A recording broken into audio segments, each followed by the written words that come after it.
Okay, so today's webinar is on Google customer match lists. Do we have a match?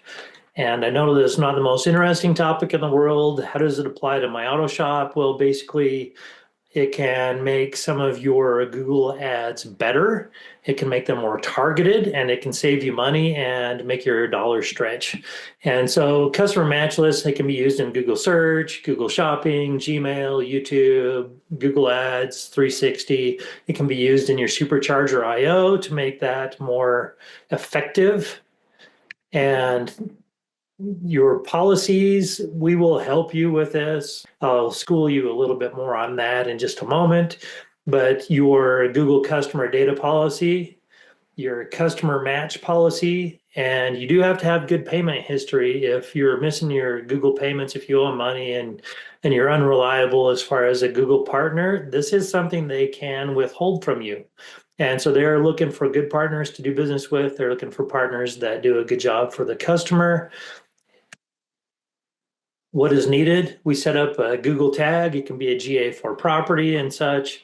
Uh, so we can measure the conversions better. We share their customer info with Google. So basically, you can go into Shop Genie or any of your the Shop Boss, any of that kind of fun stuff, those softwares, and export either a Google Sheet or an Excel spreadsheet. It'll need two key points. It'll need the customer's name, and it'll need something to the effect of their email address. And I would recommend a seed list of at least 1,000 customers. If you have 800, that's fine. Let's do it. But somewhere in that ballpark, at least 1,000 customers is what I'm shooting for.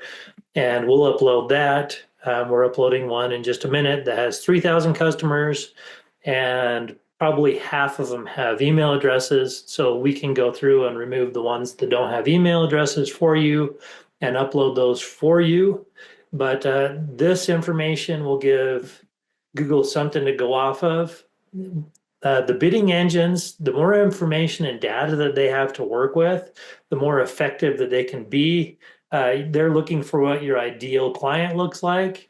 When I was talking about those 1,000 customers right here, you're going to want customers. It depends on the client. Some of our clients want only clients or customers that have only spent $100 or more with them, and other ones say just as long as they've had an experience with us, we want to remarket to them. And that's both are effective strategies and can be used for different things. You can upload different lists. You can upload one that is customers and clients that have spent $1,000 or more with you within a year, and you have other ones that have just spent money with you, but the chances of them purchasing from you again because you gave them a wow experience is great. And so that's one of the reasons that it is advantageous to you. Number two is that Google will look at the demographic and compare them against their databases and the information they have on those customers. And these, by the way, are customers that have opted into receiving your marketing. And so Google will match those with other customers that they have with similar profiles and market to them as well. So it helps in your tagging and your targeting, and it improves your conversion accuracy. You can also use that, as I mentioned, in remarketing campaigns if you want to reach back out to them with deals on bringing a family member in and things like that. That is an option as well. As I mentioned, your Supercharger IO, your targeting is improved with that. And can you use exclusions? Yes, you can. So you can upload a list.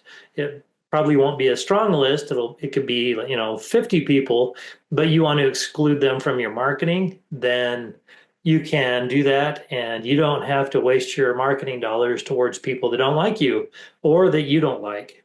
Things to remember: the customer must provide their information for you to upload this to Google.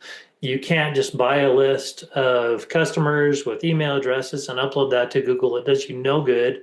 And you are in policy violation according to Google when you do that. So it does need to be first party data. You cannot, I'm just going to underline this one more time because I do get this question. You cannot buy a list from a data provider and upload that to Google. It does you no good. So I'm going to go ahead and close out. Thank you so much for joining us, and we will catch you on the next one.